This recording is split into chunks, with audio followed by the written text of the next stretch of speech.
Hey, how you doing there? Henry Olson here from Super Simple Guitar, and welcome to another 5-Minute Friday. Short and simple little lesson that you can take, make your own, and have a lot of fun with over the weekend.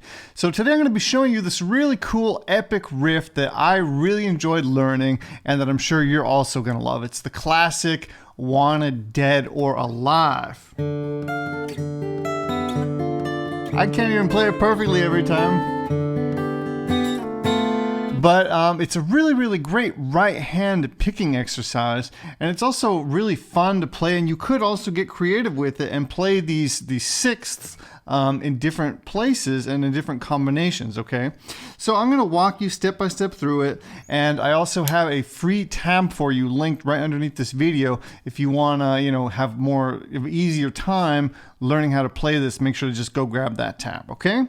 So without further ado, let's just get right into it. So the cool thing is that we're going to always be pedaling that open D note, okay? So that's kind of this standard pattern that's going to be happening, okay, on all of them. So your right hand is basically always going to be doing the same exact thing, which is a really cool right hand technique, and it's also tricky, as you're going to see, because we're going to have to be skipping the second string, okay? And I actually heard some pretty funny tips from people. Me personally, because I was getting a little bit lazy with my practice, thought about what if I retuned the second string. And you actually could do that. If you tune it to an A, it'll actually sound pretty good. If you tune that B down to an A, right? Then it'll sound good with everything else.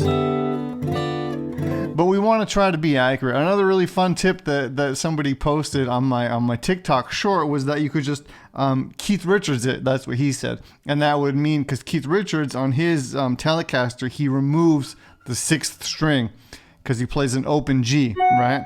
So somebody commented to just remove the B string, which is maybe also a fun thing to do. I might even make a funny TikTok video doing that. But anyways, if you want, remove that B string or tune it to A, or if not, just try to get really precise with your pick, right? And try to always skip that second string, all right? So the frets are basically the 14th fret and the 13th fret. And it's always going to happen on the first and third string, right? Our fingers are always going to be on those two strings, and we're never going to hit that B string. And it's always going to just be this, right? 4, 3, 1, 3. Okay, and again, now I'm on the 14th and I'm on the 13th fret. Okay, so that's the first little motif there. Then we're going to go 12, 12. Then we're going to go 10, 10. 9, 8.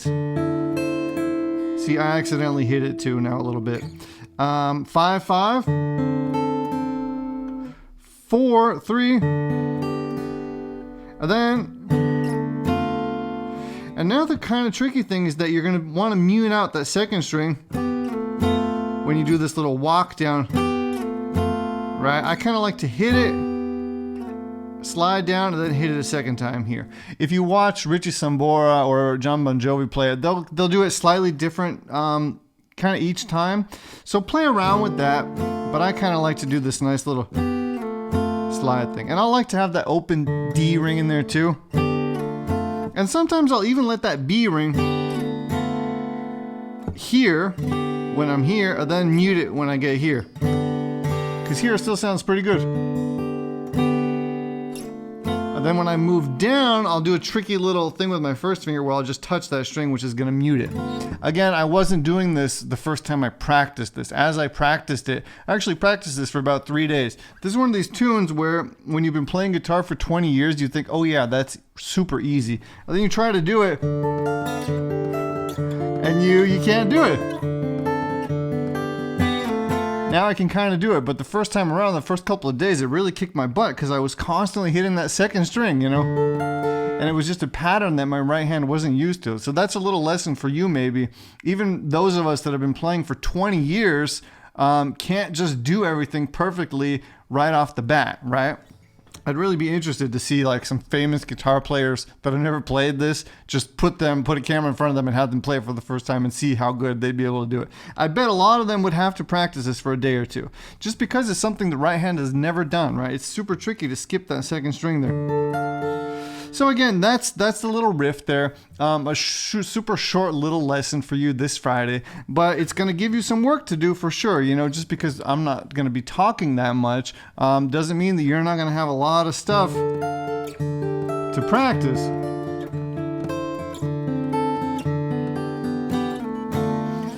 So one more thing, I'm going down, down, up. What am I doing? I'm going down, down, up, up. Okay, so down, down, up, up, down, down, up, up. So it's always the same. Okay, and that's how I would recommend you do it. All right. Okay, so again, if this was too fast for you, make sure to grab the tab. If you want to cheat a little bit, then tune your B string down to A. That'll make it sound a little bit better. Or if you want to get really fun and cheat even more, then just cut it off and try to play it like that if you want to. Whatever, do whatever you want. So anyways, I hope that you enjoyed this lesson. If you click right here, here's another one of my acoustic guitar lessons, very similar to this. I think you're going to like it. Come hang out with me over here. All right, see you and have a great weekend. Bye-bye.